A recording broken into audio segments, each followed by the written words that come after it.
మరొక 2 నెలల కాలంలో ఆంధ్రప్రదేశ్ రాష్ట్రంలో ఎన్నికలు జరగబోతున్నటువంటి నేపథ్యంలో ఎప్పటిలాగానే మా టీం అనేటటువంటిది గ్రౌండ్ రిపోర్టు కలెక్ట్ చేయడానికి 175 నియోజకవర్గాలు వెళ్ళటం, దానిలో అనేక మందిని అనేక ప్రశ్నల ద్వారా వారి యొక్క మనోగతాన్ని రాబట్టడం కూడా జరిగింది. ప్రస్తుతం ఉన్నటువంటి తరుణంలో అనేక మంది లోకల్ న్యూస్ ఛానల్స్ కానీ లేదా ఆల్ ఇండియా న్యూస్ ఛానల్స్ కానీ ఆంధ్రప్రదేశ్ ఓటర్ల యొక్క మనోగతాన్ని రాబడుతున్నటువంటి నేపథ్యంలో మేము కూడా ప్రయత్నం చేశాం. ఆ ప్రయత్నంలో అనేక రకాలైనటువంటి ఆశ్చర్యకరమైనటువంటి విషయాలు తెలిసినవన్నీ కూడా మీతో పంచుకోవాలనే ఉద్దేశంతో ఈ వీడియో చేస్తున్నాం. సో మా వరకు ఆంధ్రప్రదేశ్ రాష్ట్రం ఈ 24వ సంవత్సరంలో భిన్నంగా ఎన్నికలు జరుగుతాయని చెప్పి మేము ఏదైతే అనుకున్నామో ఆ రకంగానే ఫలితాలు కూడా మా దగ్గరికి వచ్చినాయి. సో ఇంతవరకు కూడా అనేక ప్రభుత్వాలు ఆంధ్రప్రదేశ్ రాష్ట్రంలోనూ బయట రాష్ట్రాల్లో కూడా అభివృద్ధిని సంక్షేమాన్ని మిళితం చేసి తన యొక్క పరిపాలనను చూసి ఓటు వేయాల్సిందిగా ప్రజలను అభ్యర్థించినటువంటి నేపథ్యంలో ఆంధ్రప్రదేశ్ రాష్ట్రంలో 19వ సంవత్సరం నుంచి 24వ సంవత్సరం వరకు కూడా అనేక సంక్షేమ కార్యక్రమాలని ప్రజలకు ఇచ్చినటువంటి వాగ్దానాలకు అనుగుణంగా జరగటం అనేటటువంటిది అది చాలామంది యొక్క హృదయాల్లో నాటుకుని పోవటం అనేటటువంటిది కూడా మా టీం గమనించింది. దాని ప్రకారం మనం చూస్తే గడిచినటువంటి కాలంలో జరిగినటువంటి ఓటర్ల యొక్క అభిమతం కానీ వారు ఓటు చేసిన విధానం కానీ ఒకసారి తెలుసుకున్న తర్వాత మనం కలెక్ట్ చేసినటువంటి దాంట్లో మనకు వెళ్దాం. సో మేము చేసినటువంటి ఈ ప్రయోగంలో మొత్తం ఆంధ్రప్రదేశ్ ఓటర్ని 4 రకాలుగా విభజించాం.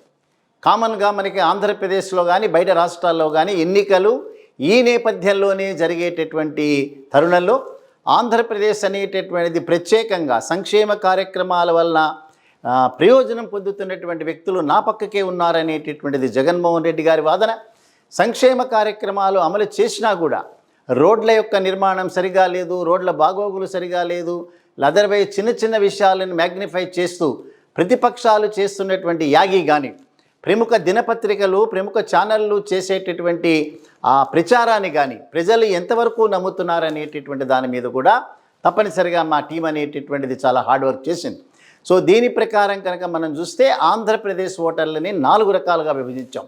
మొట్టమొదటిగా ఆంధ్రప్రదేశ్లో ఉన్నటువంటి ఓటర్ల సంఖ్య ఎంతమంది ఉన్నారు, గడిచినటువంటి కాలంలో ఎంత పర్సంటేజ్ ఓటైంది, ఈ ప్రస్తుతం 24వ సంవత్సరంలో కూడా అంతే పర్సంటేజ్ కనుక ఓటైనప్పుడు వివరాలు ఏ రకంగా ఉంటాయనేటటువంటి దాని మీద ఈ 4 కేటగిరీలో మొట్టమొదటిగా పురుషులు స్త్రీలు అనేటటువంటి దాన్ని విభజించాం.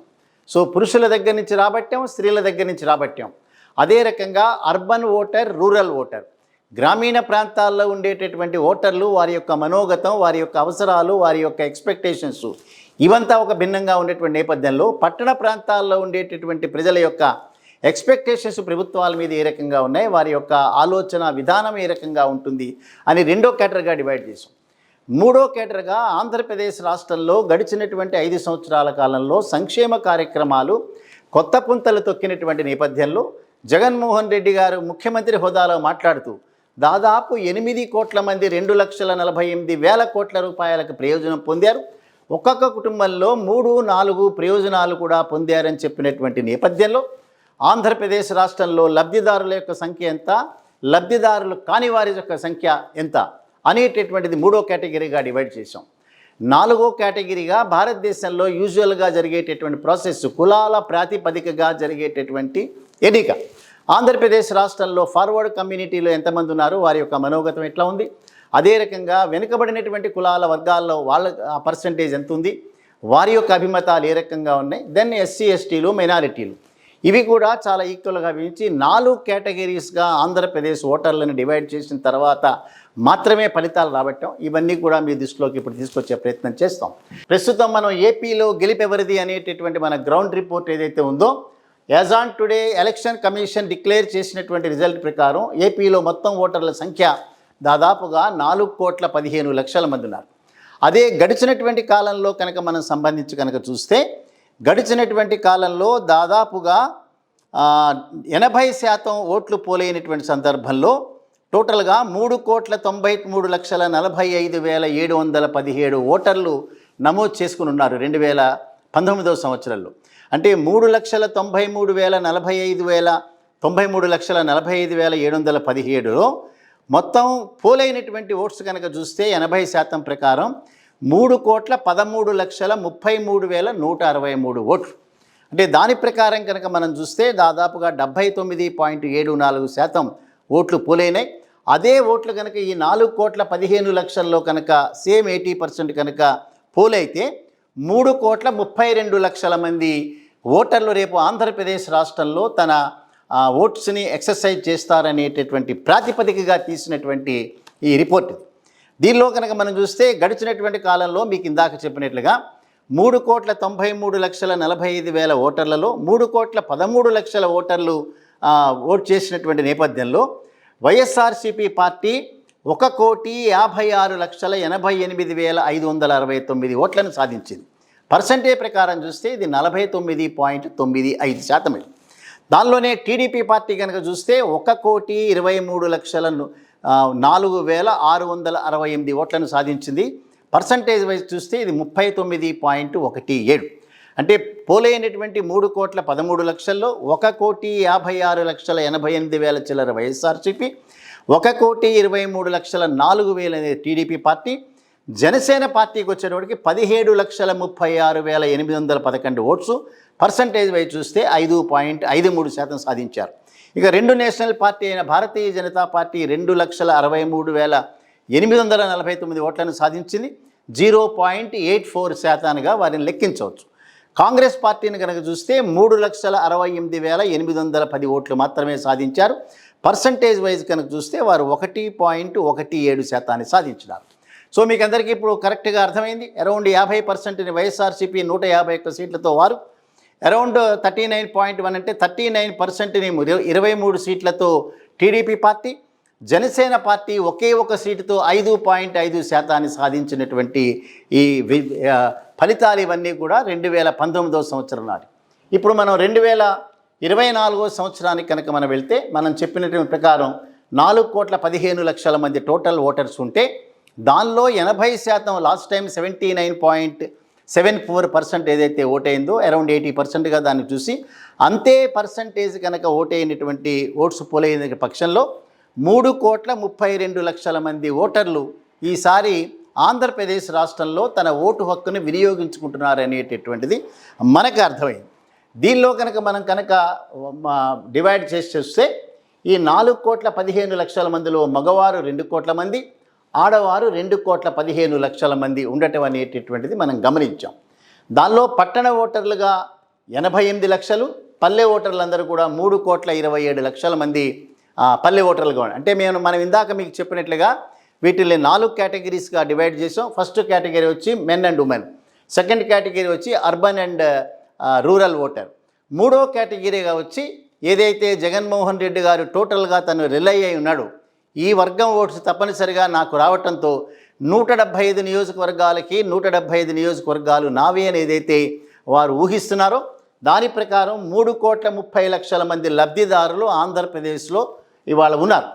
అంటే 4,15,00,000 ఓటర్లలో 3,30,00,000 మంది దాదాపు 80% లబ్ధిదారులు ఉంటే వారిలో లబ్ధిదారులు కాని వారి సంఖ్య 85 లక్షలుగా ఉండటం అనేటటువంటిది మనం గమనించాం. ఇప్పుడు మనం కనుక చూస్తే 4వ కేటగిరీ వచ్చి కులాల వారీగా ఆంధ్రప్రదేశ్ రాష్ట్రంలో ఏ రకమైనటువంటి పరిస్థితి నెలకొని ఉందని. కులాల వారీగా కనుక చూస్తే ఆంధ్రప్రదేశ్ రాష్ట్రంలో ఫార్వర్డ్ కమ్యూనిటీకి సంబంధించినటువంటి అంటే ఉన్నత వర్గాలకు సంబంధించినటువంటి వారి సంఖ్య 30% ఉంది. అదే రకంగా వెనుకబడిన కులాల వర్గాలకు సంబంధించినటువంటి వారి సంఖ్య 48% ఉంది. ఇక ఎస్సీ ఎస్టీలకు సంబంధించి ఎస్సీలు 17% గాను, ఎస్టీలు 5% గాను. సో మొత్తం ఆంధ్రప్రదేశ్లో ఉండేటటువంటి ఓటర్ల యొక్క వివరాలు ఇవి. దీనిలో కనుక మనం చూస్తే 30% ఫార్వర్డ్ కమ్యూనిటీలో బ్రాహ్మణులు 3%, క్షత్రియులు 1%, వైశ్యులు 2%, రెడ్డి వర్గం 7%, కమ్మ వర్గం 4%, కాపు ప్లస్ బలిజ 12%, మిగతా కులాలన్నీ కూడా 1%. అంటే ఆంధ్రప్రదేశ్ రాష్ట్రంలో ఉండేటటువంటి ఉన్నత కులాలకు సంబంధించినటువంటి 30%లో ఈ రకమైనటువంటి వివరాలు ఉన్నాయి. ఇక రెండవది చూసేటప్పటికీ వెనుకబడిన కులాలలో 48%, చాలా పెద్ద సంఖ్యలో ఉండేటటువంటి వెనుకబడిన కులాల జాబితా. వెనుకబడిన కులాల్లో ఉండేటటువంటి అనేక ఉపకులాల యొక్క మనం సంఖ్య కనుక చూస్తే యాదవులు దాదాపుగా 9% ఉన్నారు, గౌడ్స్ 6% ఉన్నారు, పద్మశాలి 4%, తూర్పు కాపు 8%, శెట్టి బలిజ 3%, రజక వర్గం 5%, నాయీ బ్రాహ్మణులు 2%, గవర వర్గం 3%, మత్స్యకారులు 4%, మిగతా కులాలన్నీ కలిపి 4%గా ఉంది.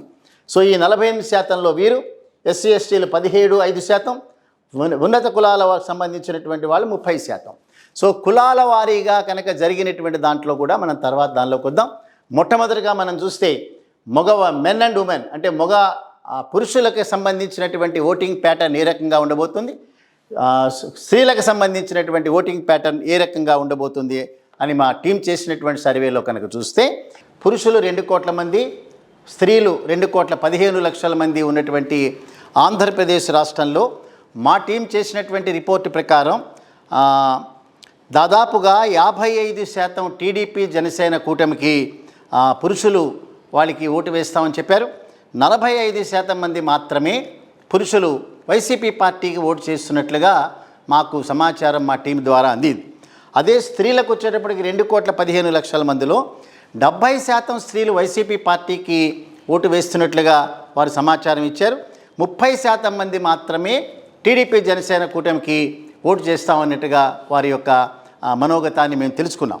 అదే రకంగా పట్టణ ఓటర్లు, పల్లె ఓటర్లు వచ్చేటప్పటికి అర్బన్ ఓటర్లలో 88 లక్షల మందిలో 65% టీడీపీ జనసేన కూటమికి ఓటు వేస్తామని చెప్పారు. కేవలం 35% మంది అర్బన్ ఓటర్లు మాత్రమే వైసీపీ పార్టీకి ఓటు చేస్తామనేటటువంటి మాట చెప్పారు. అదే మనకి పల్లె ఓటర్లు అంటే 3,27,00,000 మంది గ్రామీణ ప్రాంతాల్లో నివసించేటటువంటి ఓటర్లు కనుక చూస్తే 65% మంది వైసీపీ పార్టీకి ఫేవరబుల్గా మాట్లాడినారు. కేవలం 35% మంది మాత్రమే తెలుగుదేశం జనసేన పార్టీ కూటమికి మాట్లాడినారు. అదే రకంగా లబ్ధిదారులు, నాన్ లబ్ధిదారులు కనుక మనం చూస్తే 3,30,00,000 మంది లబ్ధిదారుల్లో 65% వైసీపీ పార్టీకి ఫేవరబుల్గా ఓటు వేస్తామని చెప్పారు. 35% మంది మాత్రమే తెలుగుదేశం జనసేన పార్టీ కూటమికి ఓటు వేస్తామని తెలియజేశారు. అదే లబ్ధిదారులు కాని వారి యొక్క సంఖ్య 85 లక్షలు ఉంది. దీనిలో కనుక చూస్తే 60% మంది టీడీపీ పార్టీకి ఫేవరబుల్గా ఓటు వేస్తామని చెప్పారు. కేవలం 40% మంది మాత్రమే వైసీపీ పార్టీకి ఫేవరబుల్గా ఓటు వేస్తామని చెప్పారు. ఇంకా 4వ కేటగిరీకి వచ్చేటప్పటికి ఈ మన OBC, SC ST and forward కమ్యూనిటీలు కనుక చూస్తే ఓవరాల్గా వచ్చేటప్పటికి ఎస్సీ ఎస్టీ కమ్యూనిటీలో అత్యధిక శాతం వైసీపీ పార్టీ దగ్గరే ఉన్నారు. అదే రకంగా ఫార్వర్డ్ కమ్యూనిటీలో రెడ్డి కమ్యూనిటీ, అదే రకంగా కాపు బలిజ కమ్యూనిటీకి సంబంధించినటువంటి వ్యక్తులు అనేకం వైసీపీ పార్టీ తరఫున ఉండటమే కాకుండా వెనుకబడినటువంటి కులాల్లో యాదవులు కానీ, పద్మశాలి కానీ, తూర్పు కాపు కానీ, శెట్టి బలిజ, రజక వీళ్లలో కూడా అధిక శాతం వైసీపీ పార్టీ తరఫునే మాట్లాడినారు. సో వైసీపీ పార్టీ తరఫున మైనారిటీలు వారి దగ్గర ఉన్నారు. అదే రకంగా బ్యాక్వర్డ్ కమ్యూనిటీస్లో అధిక భాగం వారి తరఫునే మాట్లాడినారు. అదే రకంగా ఫార్వర్డ్ కమ్యూనిటీలో ఉండేటువంటి అత్యధిక సంఖ్యాకులు వారికే కాకుండా ఎస్సీ ఎస్టీల్లో కూడా అధిక భాగం కులాల వారీగా కూడా వారి తరఫునే మాట్లాడినారు. ఇంకా మనం మతాల వారీగా చూస్తే హిందూ మతానికి సంబంధించిన వారు 90%, ముస్లిం మతానికి సంబంధించింది 8%, క్రైస్తవులు 2%గా మనం దాన్ని చేసాం. మతాల వారీగా మేము ఏ రకమైనటువంటి సర్వే చేయలేదు. సో కులాల వారీగా కూడా వైసీపీ పార్టీయే విజయదుందుభి మోగించబోతోంది. అర్బన్ అండ్ రూరల్ లబ్ధిదారులు, నాన్ లబ్ధిదారుల సంఖ్య కూడా అధికంగా వైసీపీ పార్టీ తరఫునే ఉంది. ఎటు నుంచి ఎటు చూసినా కూడా మళ్ళీ 2 పార్టీలకు అంటే లాస్ట్ టైం ఎలక్షన్స్లో దాదాపుగా 33 లక్షల మంది ఎవరైతే వైసీపీ పార్టీ తరఫున ఎక్కువగా మొగ్గు చూపారో అంతకంటే అత్యధిక శాతం ఈసారి దాదాపుగా 65-66 లక్షల మంది వైసీపీ పార్టీకి అధికంగా ఓటు వేయబోతున్నారనేటటువంటి సమాచారాన్ని మేము గ్రహించాం. వాస్తవ పరిస్థితులకి దృష్టిలో పెట్టుకుని అనేక రకాలైనటువంటి ప్రశ్నలని చేసినటువంటి రిపోర్ట్. సో రాబోయేటటువంటి రోజుల్లో 175లో అనేక నియోజకవర్గాల్లో వైసీపీ పార్టీ విజయదుందుభి మోగించడమే కాకుండా దాదాపుగా 145 నుంచి 155 స్థానాలు వైసీపీ పార్టీయే కైవసం చేస్తున్నట్టుగా మా గ్రౌండ్ రిపోర్ట్ చెప్తోంది.